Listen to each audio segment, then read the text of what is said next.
আদম আলাইহিস সালাম কি নাউযুবিল্লাহ বাদর থেকে হয়েছিলেন? আমাদের সমাজ বিজ্ঞান বইগুলোতে যা আছে, অনেক ক্ষেত্রে জীববিজ্ঞান বইগুলোতে পাওয়া যায় কিছু তত্ত্ব উপাত্ত পাওয়া যায় যে মানুষ আগে নাকি বানর ছিল। এটা আপনি বিশ্বাস করেন?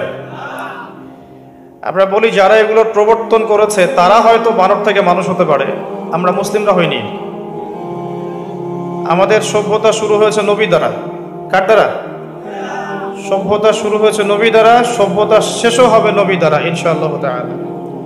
সভ্যতা শুরু হয়েছে নবী দ্বারা, আদম আলাইহিস সালামকে দ্বারা, আর সভ্যতা শেষ হবে আরেকজন নবীকে দ্বারা। তার নাম কি? জি হ্যাঁ, নবী ঈসা ইবনে মারইয়াম, তার হাতেই সভ্যতা শেষ হবে। বিশ্বাস করেন নবী ঈসা আলাইহিস সালাম আবারও আসবেন? তিনি কি নতুন কোন নবী হয়ে আসবেন নাকি এই শরীয়ত ফলো করবেন? সুবহানাল্লাহ। আদম আলাইহিস সালাম ছিলেন প্রথম মানব এবং প্রথম নবী, তার কাছে আল্লাহ পাক হেদায়েত পাঠিয়েছেন। এরপরে এসেছেন নূহ আলাইহিস সালাম, তার কাছে হেদায়েত আসেনি? এসেছে।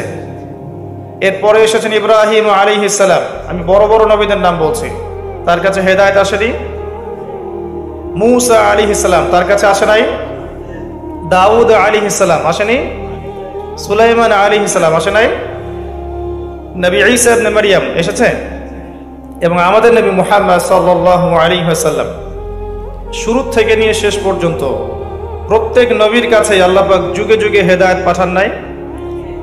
পাঠিয়েছেন। যখন যে নবীর কাছে আল্লাহ পাক হেদায়েত পাঠিয়েছিলেন সেটাই ছিল তখনকার আনুগত্য করার বিষয়। যেমন মূসা আলাইহিস সালামের কাছে যখন তাওরাত এসেছে তখন তাওরাতের অনুসারীরাই কিন্তু মুসলিম ছিলেন। আমি কি বুঝাতে পারছি? এবং মূসা আলাইহিস সালাম নিজেও একজন মুসলিম ছিলেন। যখন জাবুর নাজিল হয়েছে জাবুরের অনুসারীরাই কিন্তু তখন সঠিক পথে ছিল, তাই নয় কি? যখন ইনজিল নাজিল হয়েছে ইনজিলের অনুসারীরাই কি ছিল? সঠিক পথে ছিল। এবং সর্বশেষ নবী মুহাম্মদ সাল্লাল্লাহু আলাইহি ওয়াসাল্লামের কাছে কি নাজিল হয়েছে? আল কোরআনুল কারীম। এখন কোরআন এবং এর ব্যাখ্যা, নবীর হাদিস, সুন্নাহ, যেটাকে আমরা সংক্ষেপে বলি সুন্নাহ, কোরআন এবং সুন্নাহ এর অনুসারী যারা, তারাই ইনশাআল্লাহ দুনিয়াতে সফল হবে, পরকালে সফল হবে। কোনো সন্দেহ আছে? আর যারাই কোরআন এবং সুন্নাহর সাথে গাদ্দারি করবে, কুফরি করবে, মুনাফিকি করবে, অস্বীকার করবে, অবাধ্য হবে, ফাসিকি কাজ করবে, জুলুম করবে, আল্লাহ পাক তাদেরকে এই দুনিয়াতেও ক্ষতিগ্রস্ত করবেন, পরকালেও ক্ষতিগ্রস্ত করবেন। কোনো সন্দেহ আছে? এখন প্রশ্ন হচ্ছে, কোরআনে আল্লাহ পাক সমস্ত বিষয়ের সমাধান দিয়েছেন, আমরা সমস্ত বিষয়ের সমাধান খুঁজে পাই না কেন? সমস্যা কোথায়? আমরা কি বিশ্বাস করি যে কোরআন এবং সুন্নায় সবকিছু সমাধান আছে? কোরআন এবং সুন্নাহ মিলেই কি ইসলাম নয়? ইসলামের ভিত্তি কি কোরআন এবং সুন্নাহ নয়? নবী সাল্লাল্লাহু আলাইহি ওয়াসাল্লাম বিদায় হজের ভাষণে কি বলেছেন? তারাকতু ফিকুম আমরাইন, আমি তোমাদের জন্য দুটো বস্তু ছেড়ে যাচ্ছি, দুটো বিষয়। লান তাদিল্লু মা তামাসসাকতুম বিহিমা, তোমরা কোনোদিন পথভ্রষ্ট হবে না যতদিন পর্যন্ত এই দুটাকে আঁকড়ে ধরে থাকবে। কোন দুইটা? একটা হচ্ছে কিতাব আল্লাহ, আল্লাহর কিতাব অর্থাৎ আল কোরআনুল কারীম, ওয়া সুন্নতি নবীহি, তার নবীর সুন্নাহ অর্থাৎ নবী সাল্লাল্লাহু আলাইহি ওয়াসাল্লামের রেখে যাওয়া হাদিসগুলো। কথা ঠিক আছে? এর মধ্যে সমস্ত বিষয়ের সমাধান আছে। আমাদের নবীজি বলে যাচ্ছেন এবং বলে যাচ্ছেন, তোমরা যদি এ দুটোকে আঁকড়ে ধরে থাকো তাহলে কোনোদিন পথভ্রষ্ট হবে না। তার মানে ছেড়ে দিলেই কি হবে? পথভ্রষ্ট হবে। কথা কি বোঝা যায়? আচ্ছা, এবার আসেন যে কোথায় কোথায় সমাধান পাবো। মনে করেন আমরা ব্যক্তি জীবনের সমাধান চাচ্ছি, একটা আয়াতই যথেষ্ট। আল্লাহ পাক সূরা আলী ইমরানের 102 নম্বর আয়াতে বলছেন, ইয়া আইয়ুহাল্লাযীনা আমানু, হে মুমিনগণ, ইত্তাকুল্লাহ, তোমরা আল্লাহকে ভয় করো, ইত্তাকুল্লাহ, তোমরা আল্লাহকে ভয় করো, ওয়ালা তামুতুন্না ইল্লা ওয়া আনতুম মুসলিমুন, তোমরা পরিপূর্ণ মুসলিম না হয়ে মৃত্যুবরণ করো না। একটা আয়াতই যথেষ্ট। আল্লাহ বলছেন, হে ঈমানদারগণ, তোমরা যারা ঈমান এনেছো, তোমরা যারা আল্লাহয় বিশ্বাস করো, মালায়েকায় বিশ্বাস করো, আসমানি কিতাবে বিশ্বাস করো, নবী রাসূলগণে বিশ্বাস করো, পরকালের জীবনে বিশ্বাস করো এবং তাকদীরের ভালো মন্দে বিশ্বাস করো, তোমরা যারা এই 6টা পিলারে বিশ্বাস করো, তাদেরকে আমি বলছি যে ইত্তাকুল্লাহ, তোমরা আল্লাহকে ভয় করো। তাকওয়া, ব্যক্তি জীবনের সমাধান কি? তাকওয়া। তাকওয়া মানে হচ্ছে আল্লাহ ভীতি। আমার ওঠা বসা চলাফেরা প্রতিটা কাজ আল্লাহ পাক দেখছেন, এই কনসিয়াসনেসের নাম হচ্ছে তাকওয়া। একটা রাস্তার মধ্যে কাঁটা বিছানো আছে, আমরা হাঁটার সময় সাবধানে হাঁটি, ঠিক একইভাবে জীবনের চলার পথে বিভিন্ন রকম পাপের প্রলোভন থাকবে, সুদের, ঘুষের, জেনার, ব্যভিচারের প্রলোভন থাকবে। পাশ কাটিয়ে এড়িয়ে যাওয়ার নাম কি?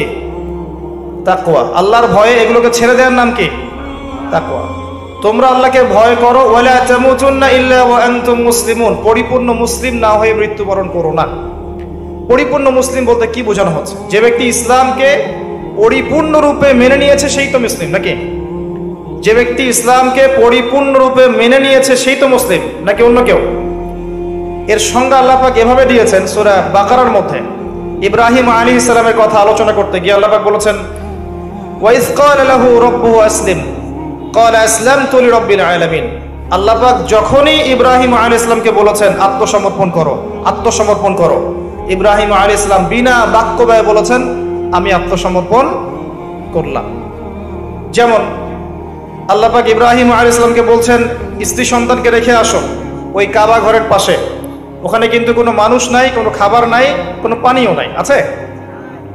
রেখে আসলেন তিনি কি জিজ্ঞাসা করেছেন আল্লাহকে, আল্লাহ আমি কেন আমার স্ত্রী সন্তানকে রেখে আসবো? এর পিছনে যুক্তি কি, এর পিছনে দর্শন কি, এর পিছনে বিজ্ঞান কি? জিজ্ঞাসা করেছিলেন? সামি'না ওয়া আতা'না, শুনলাম মানলাম, আল্লাহ আদেশ করেছেন বাস মেনে নিয়েছি, এর নাম কি? এর নাম ইসলাম। আল্লাহ আদেশ করেছেন মেনে নিয়েছি, আল্লাহ বলেছেন 5 ওয়াক্ত নামাজ পড়তে হবে, কোনো প্রশ্ন চলবে না। আল্লাহ বলেছেন নিসাব পরিমাণ সম্পদ হলে যাকাত দিতে হবে, কোনো প্রশ্ন করা চলবে না। আল্লাহ বলেছেন রমজান মাসে সাওম রাখবে, বাস রাখতে হবে, যুক্তি বিজ্ঞান দর্শন খোঁজার দরকার নাই। আল্লাহ বলেছেন সামর্থ্য হলে হজ করতে যাবে, সামর্থ্য হলে আপনি হজ করবেন। এইভাবে ইসলামের প্রতিটা বিষয়ে আল্লাহ পাক যেভাবে নাজিল করেছেন, আনুগত্য করার নাম কি? ইসলাম। আনুগত্য করার নাম ইসলাম। আল্লাহ পাক ইব্রাহিম আলাইহিস সালামকে আরো বলছেন সন্তানকে জবাই করো, আছে? সন্তানকে জবাই করবে, আছে কোরআনে? তিনি সন্তানকে ডেকে বলছেন ইয়া বুনাই ইন্নী আরা ফিল মানামি আন্নী আযবাহুকা ফানজুর মাযা তারা, হে আমার সন্তান আমি স্বপ্নে দেখেছি আমি তোমাকে কুরবানি করছি, তোমার কি রায় তুমি বলো। সন্তান বলছে ইয়া আবাতি ইফআল মা তু'মার সাতাজিদুনি ইনশাআল্লাহু মিনাস সাবিরিন, হে আমার বাবা আপনাকে যে আদেশ করা হয়েছে আপনি তাই করেন, ইনশাআল্লাহ আপনি আমাকে ধৈর্যশীল পাবেন। কে বলছে এই কথা? ইসমাঈল আলাইহিস সালাম, যাকে মানুষ করেছেন তার মা একা, হাজরা আলাইহিস সালাম একা একটা মা। এই জন্য আমরা বলি একটা মা একটা সমাজকে বদলাতে পারে। যদি মা হাজরা আলাইহিস সালামের মতো হয়, তিনি এমন সন্তান জন্ম দিতে পারবেন যেই সন্তান সারা বিশ্ব পাল্টে ফেলবে ইনশাআল্লাহ। বুঝতে পারছেন? তার বাবাকে কিন্তু, তার সন্তান ইসমাঈল আলাইহিস সালামকে কিন্তু তার বাবা মানুষ করেননি। আমার কথা মানে বুঝতে পারছেন না? তাকে কিন্তু তার বাবা মানুষ করেননি, তার মা মানুষ করেছেন। কারণ তিনি তার মায়ের কাছে থাকতেন, কোথায়? কাবা ঘরের পাশে। এবং আমাদের নবী মুহাম্মদ সাল্লাল্লাহু আলাইহি সাল্লাম ইসমাঈল আলাইহিস সালামের বংশধর। আমরা কিন্তু বনু ইসমাঈল। আর ইব্রাহিম আলাইহিস সালাম থাকতেন ওই যে প্যালেস্টাইনে, আপনার ফিলিস্তিনে, শাম দেশে, সেখানে থাকতেন। সেখানে তার আরেকজন স্ত্রী ছিল, তার নাম সারা আলাইহিস সালাম। তার গর্ভে এক সন্তান হয়েছে, তার নাম কি? ইসহাক আলাইহিস সালাম। তারপর ইয়াকুব, আস্তে আস্তে বনু ইসরাইল, দাউদ, সুলাইমান, ইউসুফ সব এই বংশে। নবী মুসা, ঈসা সব এই বংশে। আমাদের নবী মুহাম্মদ সাল্লাল্লাহু আলাইহি সাল্লাম ইসমাঈল আলাইহিস সালামের বংশে। কথা কি বুঝতে পারছেন? তো দেখেন এই যে বাচ্চা ইসমাঈল আলাইহিস সালাম, যার বয়স হবে তখন মাত্র 10 বছর বা 15 বছর, তিনি বলছেন হে আমার আব্বা, আপনি যা স্বপ্ন দেখেছেন, আপনাকে যে আদেশ করা হয়েছে আপনি সেটাই করেন, আমাকে সবরকারী পাবেন ইনশাআল্লাহ। আমাদের এখনকার এই বুদ্ধি প্রতিবন্ধী টিকটক প্রজন্ম এটা করতে পারবে? পারবে? আল্লাহর জন্য যদি ওদের জীবন দেওয়ার প্রশ্ন আসে, পারবে? একটা ক্লিপের জন্য কত কি করছে দেখছেন না? মানুষের কাতারে আর পড়ছে না। ওই যে একটা আমি বারবার বলি, লাহুম কুলুবুন লা ইয়াফকাহুনা বিহা, কলব আছে উপলব্ধি করে না। ওয়া লাহুম আযানুন লা ইয়াসমাউনা বিহা, আল্লাহ পাক কান দিয়েছেন শোনে না, শুনতেই চায় না। ওয়া লাহুম আ'য়ুনুন লা ইউবসিরুনা বিহা, আল্লাহ পাক চোখ দিয়েছেন দেখতেই চায় না। এদেরকে আল্লাহ পাক বলছেন উলাইকা কাল আনআম, এরা হচ্ছে জীবজন্তুর মতো। বাল হুম আদাল, আল্লাহ বলছেন আরো নিকৃষ্ট, বরং আরো নিকৃষ্ট। উলাইকা হুমুল গাফিলুন, এরা গাফিল সম্প্রদায়। আসেন আমি ইসলাম বুঝাচ্ছিলাম, ইসমাঈল আলাইহিস সালামকে যখন কুরবানি করতে বললেন আল্লাহ পাক ইব্রাহিম আলাইহিস সালামকে বলেছিলেন এর পিছনে বিজ্ঞান কি, এর পিছনে যুক্তি কি, এর পিছনে দর্শন কি জিজ্ঞেস করেছেন? আল্লাহ আদেশ করেছেন, ব্যাস মানতে হবে। এর নাম কি? এর নাম ইসলাম, এটার নাম ইসলাম। এই কনসেপ্টকে কেউ যদি বলে এটা মৌলবাদী কনসেপ্ট, আপনি বলবেন যে হ্যাঁ আমি মৌলবাদী হিসেবে গর্বিত। আপনি তখন বলবেন হ্যাঁ আমি মৌলবাদী হিসেবে গর্বিত, কারণ আল্লাহ পাক যা আদেশ করেছেন আমাকে মানতেই হবে, কিচ্ছু করার নাই আমার। যদি না মানি তাহলে পৃথিবীতে আমি বেঁচে গেলেও পরকালে বাঁচতে পারবো না। পারবো? আল্লাহ বলেছেন সালাত কায়েম করতে হবে, আমি কি এর পিছনে বিজ্ঞান যুক্তি দর্শন খুঁজে তারপর মানবো? না আল্লাহ বলেছেন বাস মানবো। কোনটা? সামি'না ওয়া আতা'না, শুনলাম মানলাম। সামি'না ওয়া আতা'না, আল্লাহ বলেছেন শুনেছি বাস মেনেছি। সূরা বাকারার শেষের দিকে আছে না, ওয়া ক্বালু সামি'না ওয়া আতা'না। ঈমানদারদের বৈশিষ্ট্য হচ্ছে তারা বলে আমরা শুনলাম মানলাম। আর যারা ইহুদি তারা বলে সামি'না ওয়া আসাইনা, আমরা শুনলাম কিন্তু মানলাম না। এই সূরার মধ্যেই আছে, সম্ভবত 89 কি 90 নম্বর আয়াতের দিকে দেখে নিয়েন। তো এখান থেকে আপনাকে ইসলামের সংজ্ঞা বুঝতে হবে যে প্রত্যেক নবী মুসলিম ছিলেন, এবং তখন যে আসমানি কিতাবগুলো নাজিল করা হয়েছিল সেগুলোর আনুগত্যের মধ্যেই শান্তি কামিয়াবি ছিল। কোন নবী অমুসলিম ছিলেন না। ইসলাম কি জিনিস? আল্লাহর আদেশের সামনে আত্মসমর্পণ করে দেয়া, মাথা নত করে ফেলা, বিনা কারণেই। হ্যাঁ, প্রতিটা বিষয়ের পিছনে কারণ অবশ্যই আছে, যুক্তি আছে, বিজ্ঞান আছে, দর্শন আছে, কিন্তু সবকিছু আমার বুঝে আসতে হবে জরুরি না। আমার জ্ঞান সীমিত, আল্লাহ পাকের জ্ঞান অসীম। আল্লাহ পাকের জ্ঞান অসীম, আমার সীমিত জ্ঞান আল্লাহর অসীম জ্ঞান ধরতে পারবে? আমার সীমিত জ্ঞান দিয়ে কি আমি আল্লাহ পাকের অসীম জ্ঞানকে যাচাই বাছাই করতে পারবো? পারবো না। এই জন্য সবচেয়ে ভালো বুদ্ধি হচ্ছে সামি'না ওয়া আতা'না, আল্লাহ বলেছেন শুনেছি বাস মেনেছি। এখন দেখতে হবে কথাটা সত্যি আল্লাহ বলেছেন কিনা, আর কথাটা সত্যি নবী বলেছেন কিনা, এটা নিশ্চিত করতে হবে আগে। এটা নিশ্চিত করতে হলে আমাকে কোরআন এবং সুন্নাহ ঘাটাঘাটি করতে হবে, এবং কোরআন এবং সুন্নাহর বিষয়ে পারদর্শী যারা তাদেরকে জিজ্ঞাসা করতে হবে, ব্যাস যথেষ্ট। এরপর যখন প্রমাণ হয়ে যাবে যে হ্যাঁ এটা কোরআনে আছে, এটা সুন্নাহে আছে, তখন এর ডানে বামে যাওয়ার সুযোগ আছে আমার। ডানে বামে না গিয়ে যদি আমি এর উপরে থাকি, এখন কেউ আমাকে বলে যে তুমি মৌলবাদী মুসলিম, তাহলে আপনি কি বলবেন? বলবেন যে আমি এটাতেই গর্বিত। আপনার কোনো সমস্যা? আল্লাহ পাক বলেছেন আমাকে ইসলামের মৌলিক বিষয়গুলো মেনে চলতে, আমি মেনে চলি। আর কোনো বিষয়ের মৌলিক বিষয় না মেনে চললে সে ওই বিষয়ে দক্ষ হতে পারবে না। পারবে? কেউ যদি ডক্টর হতে চায়, ডক্টর, তো মেডিকেল সায়েন্সের মৌলিক বইগুলো পড়তে হবে না? মৌলিক মূলনীতি মেনে চলতে হবে না? কেউ যদি ভালো ইঞ্জিনিয়ার হতে চায়, তাকে ইঞ্জিনিয়ারিং সায়েন্সের মূলনীতি মেনে চলতে হবে না? কেউ যদি ভালো পলিটিশিয়ান হতে চায়, তাকে রাজনীতির মূলনীতিগুলো মেনে চলতে হবে না? একজন সুনাগরিক হতে চায়, তাকে রাষ্ট্রের সংবিধানের মূলনীতি মেনে চলতে হবে না? নাহলে সুনাগরিক হতে পারবে? অতএব আপনাকেও ভালো মুসলিম হতে হলে, জান্নাতি মুসলিম হতে হলে কোরআন সুন্নাহর মূলনীতি মেনে চলতেই হবে। কথা কি বুঝতে পারছেন? এই মূলনীতি মেনে চলা কি পাপ, না মেনে না চলাটা পাপ? এখন ইসলামের বিষয়ে কয়েকটা কথা। ইসলাম আল্লাহ পাকের কাছে একমাত্র গ্রহণযোগ্য দিন। এই ইসলামটা আল্লাহ পাকের কাছে একমাত্র গ্রহণযোগ্য দিন, অন্য কোনো দিন আল্লাহর কাছে গ্রহণযোগ্য নয়। কোথায় আছে? সূরা আলে ইমরান আয়াত নাম্বার 19, আল্লাহ পাক বলছেন ইন্নাদ দীনা ইনদাল্লাহিল ইসলাম, আল্লাহর কাছে একমাত্র গ্রহণযোগ্য দিনের নাম কি? ইসলাম। এখন ইসলাম কি শুধু একটা ধর্ম না একটা জীবন ব্যবস্থা? ইসলামে কি সবকিছু সমাধান আছে না নাই? তাহলে ইসলাম একটা শুধু কৃষ্টি কালচারের নাম নয়, বরং একটা কমপ্লিট কোড অফ লাইফ। আপনার পুরো জীবনের সবকিছু এখানে আছে। এখন আপনি এটা মেনে নিয়েছেন যে ইসলামের সবকিছুর সমাধান আছে, কিন্তু আমল করতে গিয়ে আপনি পারছেন না। আমল করতে গিয়ে পারছেন না, আমল করতে গিয়ে ঘাটতি হচ্ছে, কখনো কবিরা গুনাহ হচ্ছে, কখনো আপনি অর্থনৈতিক জীবনে সুদ খেয়ে ফেলছেন, কখনো অন্য কিছু করে ফেলছেন, কিন্তু আপনার বিশ্বাস আছে, আকীদা ঠিক আছে যে কোরআন এবং সুন্নাহে ইসলামের সবকিছুর সমাধান আছে। আল্লাহ চাইলে আপনার সমস্ত গুনাহ আল্লাহ মাফ করতে পারেন। কথা বুঝতে পারছেন না? আপনি বিশ্বাস ঠিক আছে আপনার, যে আপনি বিশ্বাস করেন, আকীদা ঠিক আছে আপনার, যে আপনি বিশ্বাস করেন কোরআন সুন্নাহ ইসলামের সবকিছু সমাধান আছে। এখন আমল করতে গিয়ে আপনি পারছেন না, দুনিয়ার কারণে হোক, ফিতনার কারণে হোক, দুনিয়ার স্বার্থের কারণেই হোক, ইত্যাদি ইত্যাদি। আল্লাহ চাইলে আপনার এই পাপগুলো মাফ করতে পারেন।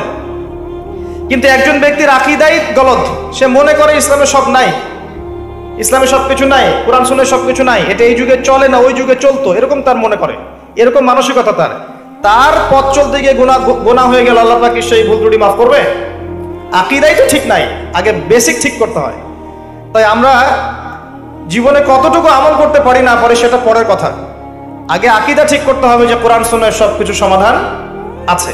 এবার আপনি ইসলামে আসলেন, এসে দেখলেন এর ভিত্তি দুইটা, কোরআন এবং সুন্নাহ। আরেকটা হাদিসের মধ্যে আপনি পাবেন, হাদিসে জিবরিলের মধ্যে, এখানে আপনি দেখবেন ইসলামের পিলার হচ্ছে 5টা। কয়টা? 5টা। 1 নাম্বার আনতাশহাদা আল্লা ইলাহা ইল্লাল্লাহ ওয়া আন্না মুহাম্মাদুর রাসূলুল্লাহ। 1 নাম্বার ইসলামের পিলার হচ্ছে আপনাকে সাক্ষ্য দিতে হবে যে আল্লাহ ছাড়া কোনো মাবুদ নেই, আল্লাহর তাওহীদের সাক্ষী দিতে হবে, এবং মুহাম্মদ সাল্লাল্লাহু আলাইহি ওয়াসাল্লাম আল্লাহর বান্দা এবং রাসূল, অর্থাৎ তাওহীদ এবং রিসালাতের সাক্ষ্য আগে দিতে হবে। এটা 1 নাম্বার। 2 নাম্বার ওয়ান তুকিমাস সালাহ, এবং তুমি 5 ওয়াক্ত সালাত আদায় করবে। কালিমার সাক্ষ্য দেওয়ার পরেই মুসলিমের দায়িত্ব হচ্ছে 5 ওয়াক্ত সালাত কায়েম করা। সালাত নাই, ইসলাম নাই। কেউ যদি মনে করে আমি নামাজ পড়ি না তারপরে মুসলিম, এটা একটা ডাহা মিথ্যা কথা। নামাজ না পড়লে কেউ মুসলিম থাকে না। নামাজ কেউ যদি ছেড়ে দেয়, মান তারাকা সালাতান মুতাআম্মিদান ফাকাদ কাফার, নবী সাল্লাল্লাহু আলাইহি ওয়াসাল্লাম বলেছেন কোন ব্যক্তি যদি সালাতকে ইচ্ছা করে ছেড়ে দেয়, কোন ব্যক্তি যদি নামাজকে ইচ্ছা করে ছেড়ে দেয়, সে ব্যক্তি কুফরি করে। ফাকাদ কাফারা বাইনার রাজুলি ওয়া বাইনাশ শিরকি ওয়াল কুফর তারকুস সালাহ, একটা হাদিসে এসেছে একজন মুসলিম বান্দা আর একজন মুশরিক কাফেরের মধ্যে পার্থক্যই হচ্ছে নামাজ। নামাজ নাই, ইসলাম নাই। বাংলাদেশে অনেকে মানুষ মনে করে যে নামাজ না পড়লেও মানুষ মুসলিম থাকে। আরব কান্ট্রিতে এটা মনে করে না, ওরা মনেই করে না নামাজ না পড়লে কেউ মুসলিম থাকতে পারে। হ্যাঁ, এখানে দুটো বিষয় আসতে পারে। একজন ব্যক্তি আকীদা রাখে যে নামাজ পড়াটা ফরজ, এরপরে পড়ছে না অলসতা করে, একে আমরা ফাসেক জালেম বলতে পারি। আরেকজন ব্যক্তির আকীদা হচ্ছে নামাজ না পড়লেও চলে, একে সুস্পষ্ট কুফরি ফতোয়া দিতে হবে। নামাজ না পড়লে মুসলিম থাকে না। 2 নাম্বার পিলার সালাত। 3 নাম্বার ওয়ান তুতিয়া যাকাত, তুমি যাকাত প্রদান করবে। যাকাত কি? নিসাব পরিমাণ সম্পদ হয়ে গেলে আপনাকে 2.5% যাকাত দিতে হবে, যেটা অনেক মুসলিমই দেয় না। অনেক মুসলিম নামাজ পড়ে যাকাত দেয় না। অনেকে মনে করে নামাজটা ফরজ, যাকাতটা ফরজ নয়। অনেকে মনে করে যাকাত নফল মনে করে, দিলে দিলাম না দিলে নাই। এটা আপনার উপর ফরজ করা হয়েছে। যাকাত অস্বীকার করলে সেও কাফের হয়ে যাবে। যাকাত কেউ যদি অস্বীকার করে সেও কাফের হয়ে যাবে। ওয়ান তুতিয়া যাকাত, তারপর ওয়া তাসুমা রমাদান, রমজান মাসে সওম রাখবে। এই যে রমজান মাস এসেছে, রমাদান মাসে সওম রাখবে, 30টা সওম রাখবে। সওম মানে শুধু না খেয়ে থাকা নয়, পানি ছেড়ে দেওয়ার নাম নয়, আর স্ত্রী সহবাস ছেড়ে দেওয়ার নাম নয়। সওম মানে হচ্ছে আল্লাহ পাকের যাবতীয় নিষেধকে ছেড়ে দেওয়ার নাম। সওম রেখে, রোজা রেখে কেউ যদি ঘুষ খায়, জেনা করে, মানুষকে ঠকায়, মাপে কম দেয়, মিথ্যা বলে, অশ্লীল কাজ করে, তার কি রোজা হবে? যে কোনো আলেমকে জিজ্ঞাসা করেন, তার কি রোজা হবে? রোজা রেখে কেউ যদি গীবত করে, তাও তো রোজা ভেঙে যাবে। রোজা রেখে কেউ যদি গীবত করে, বেপরদায় চলে, অশ্লীল কথা বলে, গালিগালাজ করে, তাও তো রোজা ভেঙে যায়। আর রোজা রেখে কেউ যদি দুর্নীতি করে, ঘুষ খায়, সুদ খায়, তাহলে রোজা থাকবে? রোজার মানে হচ্ছে তাকওয়া অবলম্বন করা, লাআল্লাকুম তাত্তাকুন, অর্থাৎ আল্লাহ পাকের আদেশ নিষেধগুলো মেনে চলা। খাবার যেমন ছেড়ে দিয়েছি, পানাহার ছেড়ে দিয়েছি, স্ত্রী সহবাস ছেড়ে দিয়েছি, হালাল ছিল তাও ছেড়ে দিয়েছি। এগুলো হালাল ছিল আমার উপরে, ছেড়ে দিয়েছি, তাহলে হারামগুলো ছাড়তে হবে না? হারামগুলো ছেড়ে দেওয়ার নাম হচ্ছে সওম। আমি অনেক লেকচারে বলেছি এই সিজনে, আপনাদেরকে আরেকবার রিপিট করছি, সওম রেখে 5 ওয়াক্ত নামাজ ছাড়বেন না। সওম রেখে তারাবির নামাজ জামাতে পড়ার চেষ্টা করবেন। রোজা রেখে বেশি বেশি দোয়া করবেন, বেশি বেশি জিকির করবেন, বেশি বেশি কোরআন তেলাওয়াত করবেন। রোজা রেখে মানুষের সাথে কম কথা বলবেন, আড্ডা পিটাবেন না, হোটেলে দোকানে এগুলো আড্ডা পিটাবেন না। বিনা প্রয়োজনে বাসার বাইরেই বের হবেন না। বেশি থেকে বেশি আপনি পড়ার টেবিলে বসে থাকবেন, জিকির করবেন, জায়নামাজে থাকবেন। বিশেষ প্রয়োজন হলে আপনি বাজারে আসবেন, বাজার শেষ দ্রুত বাসা চলে যাবেন। রমজান মাসটাকে দুনিয়ার কাছ থেকে ফারেক হয়ে পরকালের দিকে ফোকাস করবেন। নিজের পাপগুলো লিস্ট করে ফেলবেন, এগুলোর জন্য তওবা করবেন। যাকাত দিয়ে দিবেন রমজান মাসে, বেশি বেশি দান সাদাকা করবেন, বেশি বেশি মানুষকে ইফতার করাবেন রমজান মাসে। অসহায় এতিমদের খবর নেবেন, বিধবাদের খোঁজ নেবেন। রমজান মাসে যারা খেতে পারছে না ওদের ঘরে ইফতারের প্যাকেজ পৌঁছে দিবেন। সামাজিকভাবে হোক, সংগঠনের মাধ্যমে হোক, মসজিদের মাধ্যমে হোক, মাদ্রাসার মাধ্যমে হোক, মানুষের ঘরে ঘরে ইফতার পৌঁছে দিবেন। প্রয়োজনে ঈদের বাজার পৌঁছে দিবেন। আমি বলেছিলাম ঈদের বাজার এবং রমজানের বাজার আগেই করে রাখেন, রমজান মাসে বেশি বেশি বাইরে যাবেন না। রোজা রেখে বেশি খাবেন না ইফতারে, রোজা রেখে বেশি বেশি ইফতারে খাবেন না, সেহরিতে বেশি বেশি খাবেন না। লাইলাতুল কদর পাওয়ার চেষ্টা করবেন, শেষের দশক ইতিকাফ করার চেষ্টা করুন মসজিদে। আর যদি এটা না করতে পারেন তাহলে শেষের দশকের বিজোড় রাতগুলো 21, 23, 25, 27, 29 আপনি বাসায় রাত জাগবেন, পরিবারবর্গকে জাগাবেন। এর মধ্যেই লাইলাতুল কদর আছে। এক রাত ইবাদত করলে আপনি 1000 মাসের নেকি পাবেন ইনশাআল্লাহ তাআলা। সবচেয়ে বড় কথা, এই মাসে আল কোরআন নাজিল হয়েছে। শাহরুর রমাদানাল্লাযী উনজিলা ফীহিল কোরআন, এটাই সেই মাস যেই মাসে কোরআন নাজিল হয়েছে। রমজান মাস এই কারণে মহিমান্বিত যে এই মাসে কোরআন নাজিল হয়েছে। ইন্না আনজালনাহু ফি লাইলাতুল কদর, এই মাসে কোরআন নাজিল হয়েছে, অতএব এই মাসকে কোরআনের সময় দিতে হবে, এই মাসকে কোরআনময় করে ফেলবেন। যারা কোরআন তেলাওয়াত করতে জানেন না, এই মাসে কোরআন তেলাওয়াত করা শিখবেন। যারা কোরআন তেলাওয়াত করতে পারেন, এই মাসে একবার করে খতম দিবেন, প্রতিদিন 1 পারা করে পড়বেন, 30 দিনে 30 পারা, 1 খতম।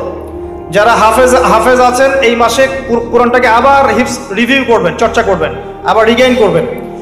আবার যারা কোরআনের আরবি বোঝেন, ব্যাকরণ বোঝেন, তাফসির জানেন, তাদের উচিত হবে এই মাসে পুরো কোরআনটাকে শুরু থেকে শেষ পর্যন্ত তাফসিরগুলো পড়ে ফেলা, অন্তত একবার পড়ে ফেলা। যারা আমরা কোরআন নিয়ে 2-4টা কথা বলতে পারি, উচিত হবে কোরআনের দার্স মানুষকে দেয়া। প্রত্যেক দিন আসর থেকে মাগরিব পর্যন্ত মসজিদে দার্স হবে, মসজিদে সবাই একসাথে ইফতার করবেন, এরকম ট্রেডিশন আপনার সংস্কৃতি চালু করে ফেলেন। রমজান মাসে কোরআনকে সময় দেন, কোরআনের দাওয়াত মানুষের কাছে পৌঁছান, শেখান। ওই হাদিসের উপর আমল হবে, খায়রুকুম মান তাআল্লামাল কোরআন ওয়া আল্লামাহ, তোমাদের মধ্যে সবচেয়ে শ্রেষ্ঠ ব্যক্তি তারাই যারা কোরআন নিজে শেখে অপরকে শেখায়। রমাদান মাসে এগুলো করতে হয়। এভাবে রমজানকে উপভোগ করতে পারেন, তখন দেখবেন ঈদের দিন আপনি ফিল করছেন যে আল্লাহ পাক আপনাকে মাফ করে দিয়েছেন ইনশাআল্লাহ। কাকে আল্লাহ মাফ করবেন? এই যে আয়াত আছে কোরআনে, ক্বাদ আফলাহা মান তাযাক্কা ওয়া যাকারা ইসমা রাব্বিহি ফাসাল্লা।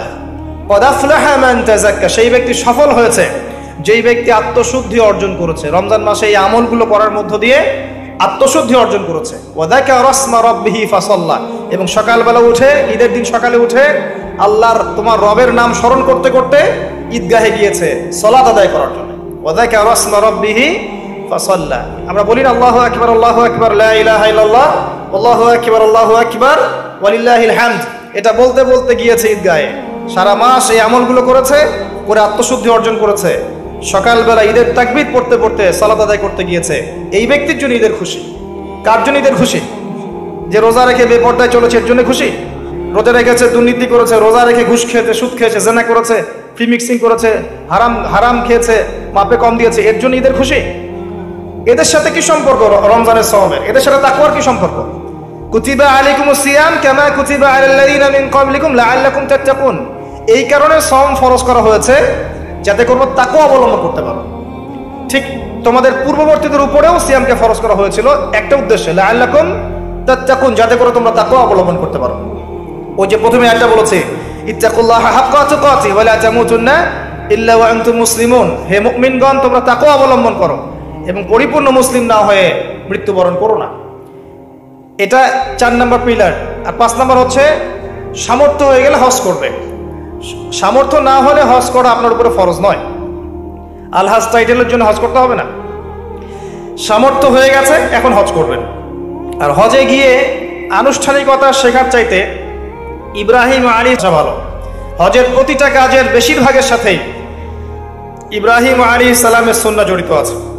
কাবা ঘর কে নির্মাণ করেছেন?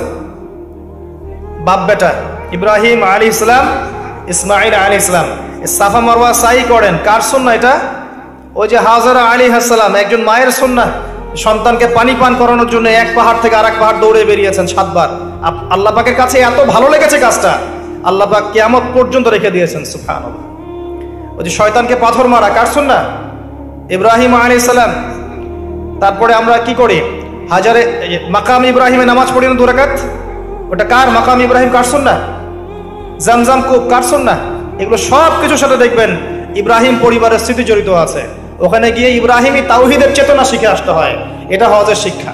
আর আমরা ওখানে গিয়ে আলহাজ টাইটেল নিয়ে আসি, এখানে পোস্টার বানিয়ে নাম লিখে দিই আমি আলহাজ, তাই না? এসব রিয়া ছেড়ে দেন। রিয়া অহংকার থেকে আল্লাহ পাক আমাদেরকে বের হয়ে আসার তৌফিক দান করুন, আমিন। ইসলামের এই 5 পিলার, এই 5 পিলারকে নিয়েই দিন ইসলাম, যেটা জীবনের প্রতিটা বিষয়ের সমাধানে পরিপূর্ণ। আল্লাহ পাক এখন বলছেন একই সূরায়, সূরা আল ইমরানের মধ্যেই 83 এবং 85 নম্বর আয়াতে আল্লাহ পাক আরো বলছেন, ওয়া মা ইয়াবতাগি গায়রাল ইসলামি দীনান ফালা ইউকবাল মিন। এই পরিপূর্ণ দ্বীন ইসলাম বাদ দিয়ে কেউ যদি অন্য কোনো দ্বীন তালাশ করে, অন্য কোনো জীবন ব্যবস্থা তালাশ করে, অন্য কোনো দর্শন তালাশ করে, ফালা ইউকবাল মিন, তার কাছ থেকে কোশ্চিনকালেও কোনো আমল কবুল করা হবে না। ওয়া হুয়া ফিল আখিরাতি মিনাল খাসিরিন, এবং সে পরকালে ক্ষতিগ্রস্তদের অন্তর্ভুক্ত হবে। তাহলে ইসলাম ছাড়া অন্য দিন চলবে? যারা অন্য দিনের মধ্যে আছে তাদের প্রতি আমরা দাওয়াত পেশ করব এভাবে, বিনয়ের সাথে, নম্রতার সাথে এবং মাউইযাতিল হাসানার সাথে। প্রিয় অমুসলিম ভাই ও বোন, আপনি আল্লাহর ওয়াস্তে একটা বার কোরআন এবং সুন্নাহকে স্টাডি করেন। আমার রিকোয়েস্ট, আপনি মৃত্যুর আগে অন্তত একটা বার কোরআন এবং সুন্নাহকে অর্থসহ পড়েন। পড়ার পরে যদি আপনার কাছে মনে হয় যে সত্যি কোরআন এবং সুন্নাহর মধ্যে সমস্ত বিষয়ের সমাধান আছে, তাহলে আর দেরি করবেন না, অনতি বিলম্বে আল্লাহর সামনে আত্মসমর্পণ করে মুসলিম হয়ে যান। আপনাকে আল্লাহ পাক এই সুযোগ নাও দিতে পারেন পরবর্তীতে। যদি আপনি জেনে যান এটাই সত্য, আপনার মনের মধ্যে আল্লাহর পক্ষ থেকে হেদায়েত চলে আসে, এটাই সত্য, এর মধ্যে সবকিছু সমাধান আছে, আর আল্লাহ ছাড়া এমন কোনো সত্তা নাই যিনি সবকিছুর সমাধান একটা কিতাবে নাজিল করতে পারেন, এটা যদি আপনি বিশ্বাস হয়ে যায়, আপনি আল্লাহর সামনে আত্মসমর্পণ করে মুসলিম হয়ে যান। ইনশাআল্লাহ তাআলা দুনিয়াতে আপনি কিছু পান বা না পান, পরকালে আল্লাহ পাক আপনাকে জান্নাত দিবেন ইনশাআল্লাহ। আল্লাহ পাক কবুল করুন। আমাদের অমুসলিম ভাই বোনদেরকে আল্লাহ পাক হেদায়েত দান করুন, ইসলামের ছায়াতলে আসার তৌফিক দান করুন, এবং আমাদেরকেও বেশি বেশি তাদের ঘরে ইসলামের দাওয়াত পৌঁছে দেওয়ার তৌফিক দান করুন। আমরা এই দাওয়াতি কাজ ছেড়ে দিয়েছি বলে আপনার আমার ঘরে দেখবেন অন্য কিতাব ঢুকছে, এখন ঢুকছে না? আমরা কোরআন অন্যের ঘরে ঢুকানো বন্ধ করেছি, অন্যের ঘর থেকে অন্য কিতাব আমাদের ঘরে ঢুকছে, ঢুকছে না? এখন খবর তো জানেন না আপনারা, কত মানুষ যে দিন দিন বাংলাদেশে অমুসলিম হচ্ছে আপনি জানেন? খবর আছে আপনার? খবর থাকবে কিভাবে? ওরা তো আর আমাদের মতো শোডাউন করে না। একজনকে যদি মুসলিম থেকে খ্রিস্টান বানায়, তারা ফেসবুক লাইভে এসে বলে না যে আজকে আমি খ্রিস্টান বানিয়েছি, একজনকে অমুককে আমি খ্রিস্টান বানিয়েছি। এই সেলফি একটা তুলে দেয় না যে অমুককে আজকে খ্রিস্টান বানালাম। যে কাজগুলো আমরা করি আর কি, বুদ্ধিবৃত্তিক ভাবে আমরা পরাজিত। আমাদের কোনো ইস্যু লাগে না, বিনা ইস্যুতেই অনলাইন তোলপার। ইস্যু থাকলেও তো মাশাআল্লাহর কোনো কথাই নাই, ইস্যু না থাকলেও তৈরি করে অনলাইন তোলপার। আর আমরা যতটা না করি তার চেয়ে বেশি ফাটাই বেড়াই। আর তারা কাজ করতে থাকে, মানুষকে বলে না, নীরবে কাজ করতে থাকে। আস্তে আস্তে দেখতে থাকেন ভবিষ্যতে কি হয়। আল্লাহ পাক আমাদেরকে রক্ষা করুন, আমিন। যে বিষয়টা বলছিলাম, আমি এখান থেকে আলোচনা শেষের দিকে আসি। এই ইসলাম আল্লাহর কাছে একমাত্র গ্রহণযোগ্য দিন। এটা ছাড়া অন্য কোনো দিন কেউ যদি তালাশ করে, কশ্চিন কালেও তার কাছ থেকে কবুল করা হবে না। এখন আমি বলতে চাচ্ছিলাম যে প্রত্যেক যুগে যুগেই আল্লাহ পাক যে নবী রাসূলগণকে প্রেরণ করেছেন, সবাই কি ছিলেন? সবাই মুসলিম ছিলেন। এখন সর্বশেষ নবী মুহাম্মদ সাল্লাল্লাহু আলাইহি ওয়াসাল্লাম, তার কাছে আল্লাহ পাক 23 বছরে আল কোরআন নাজিল করেছেন। কত বছরে? তার 13 বছর মক্কায়, বাকি 10 বছর মদিনায়। এই 23 বছর, এই 23 বছরে আইয়ামে জাহিলিয়াতের মধ্যে অনেক পাপ ছিল, কিন্তু সেখানে শিরিক ছিল, আপনার সুদ ছিল, আপনার জেনা ব্যভিচার ছিল, মাদক ছিল, নারীর অবমাননা ছিল, গোত্রীয় হানাহানি কাটাকাটি, অনেক পাপের মহামারী ছিল এক কথায় আইয়ামে জাহিলিয়াতের মধ্যে। মাত্র 23 বছরের ব্যবধানে কোরআন এবং সুন্নাহর দাওয়াতের মধ্য দিয়ে নবী করিম সাল্লাল্লাহু আলাইহি ওয়াসাল্লাম এই পুরো আরবকেই পরিবর্তন করে দিয়েছেন। বলেন সুবহানাল্লাহ। 23 বছর পরে আপনি এখানে কোনো শিরিক পাচ্ছেন না, কোনো শিরিক নাই, কোনো বেদাত নাই, কোনো হারাম নাই, সুদ নাই, জেনা নাই, নারীর অবমাননাও নাই, গোত্রীয় হানাহানি কিছু নাই। মাত্র 23 বছর। এখন আমাকে বলেন, সেই আল্লাহ কি মারা গেছেন? নাউযুবিল্লাহ। সেই কিতাব কি নাই? সেই নবীর সুন্নাহ কি এখনো নাই? তাহলে সমস্যাটা কোথায়? আমরা জাহিলিয়াত দূর করতে পারছি না কেন? সমস্যাটা কোথায়? আল্লাহ আছেন, সেই কিতাবও এখন আমাদের কাছে আছে, সেই নবীর সুন্নাহ আমাদের কাছে আছে, আছে না? কিন্তু সমস্যাগুলো কোথায়? আমরা কি কারণে পরিবর্তন করতে পারছি না? আমি আমার ক্ষুদ্র জ্ঞানে আপনাকে কয়েকটা সমস্যা বলছি এবং ক্ষুদ্র জ্ঞানে কয়েকটা সলিউশন বলছি। আমি যা বলছি এটা চূড়ান্ত নয়। এরপরে এমন অনেক মানুষ আসবে ইনশাআল্লাহ যারা আরো ভালো সলিউশন দিতে পারবে। আমরা কিছুই না, বরং আমি এখানে যা বলছি, অডিয়েন্সের মধ্যে এমন মানুষ থাকতে পারেন, অবশ্যই আছেন, যিনি আমার চেয়ে বেশি ভালো বোঝেন। জি, এটাই বাস্তবতা। এই চেয়ারগুলোতে যারা বসে তার চেয়ে অনেক জ্ঞানী মানুষ এই অডিয়েন্সের মধ্যে থাকে, থাকে না? থাকে। এখন ক্ষুদ্র জ্ঞানে আমি কিছু প্রবলেমস বলছি, কি কারণে হচ্ছে না। 1 নাম্বার হচ্ছে পড়াশোনার স্বল্পতা, জ্ঞানের স্বল্পতা। আমরা পরিপূর্ণ একটা কনস্ট্রাকটিভ সিলেবাসে পড়াশোনা করতে পারছি না। মুসলিমদের কথা বলছি, আমি আমাদের সমস্যার কথা বলছি। আমি অমুসলিমদের দিকে আঙ্গুল তুলিনি। ইসলামের শত্রুরা কি করছে ওই দিকে আমি দেখতে যাচ্ছি না। এখন আমি আমাদের প্রবলেমের কথা বলছি। আমরা পরিপূর্ণ সিলেবাস অনুযায়ী পড়াশোনা করতে পারছি না। আপনি খেয়াল করে দেখেন, আপনি জেনারেল লাইনে পড়েছেন 20 বছর, 25 বছর, আপনি কি 25টা সূরা জানেন? অনেস্টলি বলেন, 25টা সূরা অর্থসহ বলতে পারবেন? নাম বলতে পারবেন 25টা সূরার? 25 জন নবী রাসূলের নাম জানেন? 25 জন সাহাবীর নাম জানেন? 25টা হাদিস কি আপনার পেটে বোম মারলেও বের হবে? আপনি 25 বছর পড়েছেন। আমরা পড়ি নাই 20 বছর 25 বছর? যারা মাস্টার্স করেছেন, BBA করেছেন, ডক্টরেট করেছেন, পড়েন নাই? নিজেকে অনেস্টলি প্রশ্ন করেন, তাহলে আপনি কি করলেন 25 বছর? আসলে কিসের পিছনে ছুটলেন? একটা সার্টিফিকেট পেয়েছেন, একটা ভালো জব পেয়েছেন, আপনার বাড়ি হয়েছে, আপনার গাড়ি হয়েছে, আপনার স্ট্যাটাস হয়েছে, আপনার সুন্দর স্ত্রী আছে, এটাই কি যথেষ্ট আপনার জন্য? এজন্যই কি দুনিয়াতে এসেছি আমরা ভাই? এটা নিয়ে চিন্তা করেন। আবার যারা মাদ্রাসা লাইনে পড়ছি তারা সৌভাগ্যবান, তারা অ্যাটলিস্ট কোরআন এবং সুন্নাহর গভীর জ্ঞান অর্জন করছে, তাই না? কিন্তু এখানে কি হিস্ট্রির যথেষ্ট বই আছে? ইতিহাস, ইসলামের ইতিহাস, world history, geopolitics, economics, philosophy, যে সাবজেক্টগুলো মুসলিমরাই জন্ম দিয়েছিল। সায়েন্স, সায়েন্সের জনক কারা? মুসলিমরা, অমুসলিমরা? সায়েন্সের জনক আমরা, এটাই বলতে আপনি কি ভয় পান? সায়েন্সের জনক কারা? আল-কেমির নাম শুনেছেন? শুনেছেন? জাবির ইবনে হাইয়ানের নাম শুনেছেন? ইবনে সিনার নাম শুনেছেন? ইনারা তো আপনার এই যে মেডিকেল সায়েন্স, কেমিস্ট্রি, এগুলো জনক, ম্যাথামেটিক্সের জনক। তো আমরা পিছিয়ে পড়লাম কেন? এখন কি আমরা শুধু কোরআন এবং সুন্নাহ এর মধ্যেই পড়ে থাকবো, নাকি সমসাময়িক উপকারী জ্ঞানগুলোর দরকার আছে? দরকার নাই? প্রযুক্তিগত জ্ঞানের দরকার নাই? আমার ভাষাগত জ্ঞানের দরকার নাই? আমার অর্থনীতির জ্ঞানের দরকার নাই? আমার জিওপলিটিক্স, ওয়ার্ল্ড অ্যাফেয়ার্স বুঝতে হবে না? ওয়ার্ল্ড পলিটিক্স বুঝতে হবে না? পলিটিক্যাল সায়েন্সের জ্ঞানের দরকার নাই? এই সাবজেক্টগুলো কি সেকুলার সাবজেক্ট না ইসলামিক সাবজেক্ট? এই সাবজেক্টগুলোকে কারা সেকুলার সাবজেক্ট বলছেন? অহেতুক, এটা অহেতুক কথা, এটা সেকুলার সাবজেক্ট নয়। এই সাবজেক্টগুলো আমাদের কোরআন সুন্নাহকে ডিল করতে সাহায্য করে। এই সাবজেক্টগুলো দিয়ে যখন আপনি কোরআন সুন্নাহকে ঘাটাঘাটি করে ডিল করবেন, তখন আপনি হবেন এই বিশ্বের সবচেয়ে বড় আলেম ইনশাআল্লাহ তাআলা। তাই হবেন না? একজন ব্যক্তি যার কাছে এই সবগুলো বিষয়ের জ্ঞান আছে এবং কোরআন সুন্নাহরও জ্ঞান আছে, এই ব্যক্তির জ্ঞান কি 8-10 জনের চেয়ে সমান হবে? বলেন তো, এই ব্যক্তির জ্ঞান কি 8-10 জনের মতো হবে? নিঃসন্দেহে সে এগিয়ে আছে না? এগিয়ে আছে। তো আমরা এই জায়গায় জ্ঞান অর্জনে অনেক ক্ষেত্রেই ব্যর্থ হয়েছি। এটা মানেন আর না মানেন, এটাই সত্য কথা। অ্যাটলিস্ট আমি আমার বাসিরা দিয়ে এটাই দেখছি। আমি ভুল হতে পারি, ভুল হলে আল্লাহ আমাকে মাফ করুক, সঠিক হলে আল্লাহ আমাকে আমার কথাগুলো আপনাদের কলিজায় পৌঁছে দিন। আমি এখন পরিবর্তন সুযোগ নেই। এখন এমন একটা সিস্টেমে আপনি পড়ে গেছেন, এখানে আপনি পরিবর্তন করতে পারছেন না। এখন কি করবেন? এখন অপশন হচ্ছে, আপনার কাছে খুব অল্প অপশন আছে।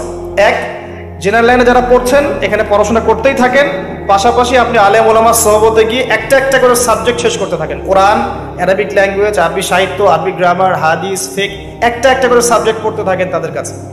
আগে কিন্তু সলফে সালিন এভাবেই পড়াশোনা করতেন। কারো কাছে কোরআন শিখেছেন, কারো কাছে তাফসীর, কারো কাছে উসুল, কারো কাছে আরবি ভাষা, কারো কাছে হাদিস, এভাবে না? নাকি তারা মাদ্রাসা পড়তেন? তখন কি মাদ্রাসা ছিল? একজন একজন করে আলেমের কাছে গিয়ে গিয়ে তার এক একটা সাবজেক্ট শিখতেন। এটা এখনো চালু করা সম্ভব, এটা আপনারা লুফে নেন। এছাড়া জেনারেল ভাইদের দিন শেখার খুব একটা সুযোগ নাই। কিন্তু আপনি কি আবার মাদ্রাসায় পড়তে পারবেন? 20 বছর তো শেষ, আবার কি মাদ্রাসায় ভর্তি হতে পারবেন? পারবেন না। এই হচ্ছে সমস্যা। তো সমস্যাগুলো ফাইন্ড আউট করেন। প্রথম সমস্যা জ্ঞানতাত্ত্বিক সমস্যা, এবং আরেকটা বড় সমস্যা হচ্ছে কোরআন সুন্নাহর জ্ঞান হাতে নিয়েও আমি বিশ্বকে চ্যালেঞ্জ করতে পারি নাই। যখন আমি কোরআন সুন্নাহর আংশিক জ্ঞান অর্জন করেছি এবং এর সাথে সমসাময়িক উপকারী জ্ঞানগুলো অর্জন করি নাই, তখন এই জ্ঞান দিয়ে আপনি বিশ্বকে চ্যালেঞ্জ করতে পারছেন না, বরং বিশ্বের কুফরি শক্তিগুলো আপনাকে চ্যালেঞ্জ করে বসছে। তাই হচ্ছে না? এটা 1 নম্বর সমস্যা। 2 নম্বর সমস্যা হচ্ছে আমাদের জানা অনুযায়ী আমলের অভাব আছে। আমরা জানি অনেক কিছুই হয়তো বা, কিন্তু আমল করি না। জানা অনুযায়ী আমলের যথেষ্ট ঘাটতি আছে আমাদের মধ্যে। আল্লাহ পাক এটাকে দূর করার তৌফিক দান করুন। 3 নম্বর সমস্যা হচ্ছে আমাদের আত্মশুদ্ধির ঘাটতি আছে, ভিতরটা পরিষ্কার না। ভিতর বলতে কলব বোঝাচ্ছি, কলব। দেহটা অনেক পরিষ্কার পরিচ্ছন্ন ঠিকঠাক পরিপাটি হতে পারে, কলবটা পরিষ্কার না। কলবে নোংরা হিংসা দিয়ে ভর্তি, কলবের মধ্যে গীবত দিয়ে ভর্তি, পরশ্রী কাতরতা দিয়ে ভর্তি, অহংকার দিয়ে ভর্তি, রিয়া দিয়ে ভর্তি, দুনিয়ার লোভ লালসা দিয়ে ভর্তি, এবং ভিতরে ভিতরে ইউসুফের ভাই হয়ে বসে আছে, ভিতরে ভিতরে ওই যে হাবিল আর কাবিল হয়ে বসে আছে। তো আত্মশুদ্ধি একটা বড় শর্ত ছিল, আত্মশুদ্ধির ক্ষেত্রে ঘাটতি আছে। আল্লাহ পাক আত্মশুদ্ধি অর্জন করার তৌফিক দান করুন। আমিন। এটা একটা সমস্যা। একটা সমস্যা হচ্ছে হারাম রিজিক। আমাদের ম্যাক্সিমামের রিজিকের মধ্যে সুদ ঢুকেছে। এখন সুদ ঢুকেছে, ঘুষ ঢুকে গেছে, হারাম ঢুকেছে, ঠকানো মাল ঢুকেছে, মাপে কম দেওয়ার মাল ঢুকেছে, ব্যবসায়ের সিন্ডিকেটের মাল ঢুকেছে, আমাদের রিজিকের মধ্যে হারাম ঢুকেছে। এই জন্য ইবাদত কবুল হচ্ছে না। অজু করেছে, অজুটা হয় নাই, নামাজটা কবুল হবে? বলেন তো, নামাজটা কবুল হবে? অজু করেছেন, অজু ঠিক নাই, অজু হয়নি, আপনি পরিষ্কার করে অজু করেন নাই আপনি। এখন এই অজু দিয়ে কি নামাজ হবে? এখন আপনি রিজিক খাচ্ছেন হারাম, হারাম রিজিক দিয়ে কি ইবাদত কবুল হবে? উত্তর দেন। এগুলো সমস্যা। আরো সমস্যা হচ্ছে পারিবারিক আদর্শ ঠিক নাই। দেখেন আমাদের ম্যাক্সিমাম পরিবারগুলোর দিকে তাকান, জাহান্নামের টুকরা এক একটা। পরিবারের মধ্যে না আছে তাওহীদ, না আছে সুন্নাহ, না আছে ইসলামিক সংস্কৃতি, না বাচ্চা কাচ্চারা জানে জীবনের উদ্দেশ্য কি। পরিবারের পিতারা আর ইব্রাহিমের মতো নয়, পরিবারের মায়েরা আর হাজরা আলাইহিস সালামের মতো নয়, যারা ইসমাইলের মতো সন্তান জন্ম দিতে পারে। পরিবারের বোনরা ফাতিমা রাদিয়াল্লাহু আনহার মতো পর্দাশীল নয়, পরিবারের স্ত্রীরা কিন্তু আয়েশা রাদিয়াল্লাহু আনহার মতো নয়, খাদিজা রাদিয়াল্লাহু আনহার মতো নয়। এমন পরিবার দিয়ে কিভাবে আপনি আগামী প্রজন্মকে নেতৃত্ব দেওয়া জেনারেশন তৈরি করবেন বলেন? ইল্লা মাশাআল্লাহ, এর বাইরে কিছু পরিবার আছে যারা এই আদর্শে বড় করছে। আল্লাহ পাক তাদেরকে কবুল করবেন ইনশাআল্লাহ তাআলা। আল্লাহ পাক কবুল করুন, আমিন। আর সমস্যা হচ্ছে আমরা আমাদের জায়গা থেকে ইসলামের খেদমত করতে চাচ্ছি না। আমরা দুনিয়াকে আগে প্রাধান্য দিচ্ছি, দিনকে পরে। সবার দায়িত্ব ইসলামের উপর আছে, শুধু আলেম ওলামার দায়িত্ব নয়, সবারই দায়িত্ব আছে। আপনার উপর ইসলামের দায়িত্ব আছে। ইসলামের কোনো ক্ষতি হলে আপনিও তো একটা অংশ বহন করবেন। যদি ইসলামের কোনো ক্ষতি হয়ে যায় আপনার ক্ষতি হবে না? দিন কি শুধু একা এক শ্রেণীর মানুষের জন্য, না সবার? এই দিনের প্রতি মহব্বত সবার থাকা উচিত নয়? আল্লাহ পাক সবাইকেই কিছু না কিছু প্রতিভা দিয়েছেন। যে ব্যক্তি একজন পলিটিশিয়ান, সে সেখান থেকেই দিনের খেদমত করতে পারবে না? যে ব্যক্তি একজন প্রশাসনের কর্মকর্তা, সেখান থেকে সে ইসলামের খেদমত করতে পারবে না? যে ব্যক্তি একজন ডক্টর, সে সেখান থেকে পারবে। একজন ব্যবসায়ী সেখান থেকে পারবে। একজন আলেম সেখান থেকে পারবে। যে যার জায়গা থেকে দিনের খেদমত করতে পারবে না? আমরা কিন্তু এখানে দায়িত্ব ছেড়ে দিচ্ছি, মনে করছি দায়িত্ব শুধু ওলামায়ে কেরামের হাতেই, বা দায়িত্ব এক শ্রেণীর মানুষের জন্যই। আর বাকিরা সমালোচনায় ব্যস্ত আছে। কেউ কাজ করছে, ওই কাজের সমালোচনায় ব্যস্ত হয়ে আছে। আপনি নিজে করেন না ভাই, নিজে আসেন, নিজে একটা বই লিখেন। ফেসবুকে কিবোর্ড মুজাহিদ হওয়ার চাইতে নিজে একটা বই লিখেন। নিজে একটা বই লিখেন, নিজে একটা লেকচার দেন, নিজে 10টা বছর পড়েন, আরবি ব্যাকরণগুলো পড়েন, উসুলের বইগুলো পড়েন, ক্লাসিক্যাল মাদ্রাসার বইগুলো পড়েন। আপনি উলামায়ে কেরামের কাছে যান, কোরআন পড়া শেখেন। আগে বিশুদ্ধ করে কোরআনটা তেলাওয়াত করতে শিখেন। বড় বড় অনলাইনে কথা বলার আগে বিশুদ্ধ করে কোরআনটা তেলাওয়াত করতে শিখেন। উম্মার জন্য কিছু করেন। মানুষের দিকে আঙ্গুল তোলা সহজ, আর যারা কাজ করে ওদের দিকে আঙ্গুল তোলা সহজ। নিজে কাজ করা তো সহজ নয়। একটা বইয়ের জন্য কলম ধরিয়ে দেন, তারপর দেখেন না কয়টা লাইন বের হয়। একটা চেয়ারে বসায় দেন, তারপর দেখেন কয়টা লাইন বের হয় মুখ দিয়ে। কত কনস্ট্রাকটিভলি লেকচার দিতে পারে, নির্ভুল ভাবে, একটা ভুল হবে না। এমন কোন মানুষ আছে পৃথিবীতে যার ভুল হবে না? এমন কোন মানুষ পৃথিবীতে আছে যার ভুল হবে না? যে ভুল ধরছে ওর কি ভুল হয় না? সে কি তার ভুল ধরেছে কখনো? তার মানে ইন্টেনশনে সমস্যা আছে। সবার উচিত নিজ নিজ ভুল ধরা। ইসলামের দায়িত্ব কি এক শ্রেণীর মানুষের জন্যই, না সবার জন্যে? সবাই সবার জায়গা থেকে করলে পরে দিনের বিজয় হবে, অন্যথায় হবে না। সবাই সবার জায়গা থেকে করলে পরে দিনের বিজয় হবে। আল্লাহ পাক আমাদের সবাইকে যার যার জায়গা থেকে দিনের খেদমত করার তৌফিক দান করুন। অন্যের দিকে চোখ দেওয়ার আগে নিজে আমি দিনের জন্য কি করছি এটা ভাবার তৌফিক দান করুন। আমি কতটুকু দান সদকা করি, আমি কতটুকু সালাত আদায় করি নামাজে 5 ওয়াক্ত জামাতের সাথে, আমি কতবার কোরআন তেলাওয়াত করেছি, আমি কয়টা সূরা হিফজ করেছি, আমি কয়টা হাদিস জানি, আমি কয়টা ক্লাসিক্যাল বই পড়েছি, আমি দিনের জন্য কি বলেছি, কতদিন, কতটুকু দাওয়াত দিয়েছি, কতটুকু লিখেছি, কতটুকু মুজাহাদা করেছি, দিনের জন্য আমি কি করেছি, আল্লাহর জমিন, আল্লাহর দিন কায়েমের জন্য আমি কি করেছি, এটা ভাবার তৌফিক সবাইকে আল্লাহ পাক দান করুন। অন্যের দিকে চোখ দেওয়া বন্ধ করেন, আগে নিজের দিকে চোখ দেন। নিজের দিকে চোখ দেন, আয়নার সামনে দাঁড়ান। যদি বিবেকবান হন, আয়না আপনাকে বলে দেবে আপনি কতটুকু স্বচ্ছ আর কতটুকু অস্বচ্ছ। আল্লাহ পাক আমাদেরকে বোঝার তৌফিক দান করুন, আমিন। প্রিয় ভাইরা, আমি আজকে লেকচার লম্বা করতে পারছি না, আমি অত্যন্ত দুঃখিত, আমাকে ক্ষমা করবেন। আমি ফিজিক্যালি একটু অসুস্থ, মানসিকভাবেও কিছুটা অসুস্থ, আর আমাকে আরেকটা জায়গায় যেতে হবে। যদি না যাই তাহলে তাদের প্রোগ্রামটা আজকে নষ্ট হয়ে যাবে। আমি আপনাদের কাছে ওয়াদা করছি ইনশাআল্লাহ তাআলা আগামীতে এই নেক্সট যে সিজন আসছে ইনশাআল্লাহ আমি আপনাদেরকে লম্বা সময় দেবো ইনশাআল্লাহ তাআলা। ইনশাআল্লাহ তাআলা নেক্সট সিজনে আমি আপনাদেরকে লম্বা সময় দেওয়ার চেষ্টা করবো ইনশাআল্লাহ তাআলা। আল্লাহ পাক যদি তাকদীরে রাখেন আবারও দেখা হবে ইনশাআল্লাহ তাআলা। আমি এই বলে আলোচনা গুটিয়ে নিচ্ছি যে আল্লাহ রাব্বুল আলামিন এই দিন ইসলামটাকে আমাদের কাছে আমানত হিসেবে পাঠিয়েছেন, এবং আমি আপনাকে ফাইন্ড আউট করে দেখালাম যে সমস্যাগুলো কোন কোন জায়গায়। আমি জাস্ট আপনাকে সলিউশনগুলো বলবো কয়েকটা জায়গায়। যদি পরিপূর্ণ জ্ঞান অর্জন করতে পারেন ইনশাআল্লাহ দিনের বিজয় হবে। পারবেন ইনশাআল্লাহ? পরিপূর্ণ জ্ঞান অর্জন করতে পারলে দিনের বিজয় হবে ইনশাআল্লাহ। পারবেন? নিয়াত করেন। 2 নাম্বার, যদি জ্ঞান অনুযায়ী আমল করতে পারেন ইনশাআল্লাহ দিন বিজয় পাবেন, ইনশাআল্লাহ তাআলা দিন বিজয় হবে। 3 নাম্বার, যদি আমাদের পারিবারিক আদর্শ ঠিক থাকে সমাজ ঠিক থাকবে ইনশাআল্লাহ। 4 নাম্বার, আমাদের রিজিক যদি হালাল হয় আমাদের দোয়া আল্লাহর দরবারে কবুল হবে ইনশাআল্লাহ। আমাদের প্রত্যেকের মধ্যে যদি এই জজবা থাকে যে আমি আমার জান মাল সময় শ্রম দিয়ে দ্বীন ইসলামের জন্য কাজ করব, এই ছোট ছোট প্রচেষ্টাগুলো যখন একসাথে হবে দেখবেন ইনশাআল্লাহ আল্লাহ পাকের জমিনে আল্লাহ পাকের পতাকা পতপত করে উঠছে ইনশাআল্লাহ তাআলা। আল্লাহ রাব্বুল আলামিন আমাদের সবাইকে দ্বীন ইসলামের জন্য কবুল ও মঞ্জুর করুন, আমিন। সুবহানাকাল্লাহুম্মা ওয়া বিহামদিক আশহাদু আল লা ইলাহা ইল্লা আনতা আস্তাগফিরুকা ওয়া আতুবু ইলাইক। আসসালামু আলাইকুম ওয়া রাহমাতুল্লাহি ওয়া বারাকাতুহু। জাযাকুমুল্লাহু খাইরান, আহসানুল জাযা।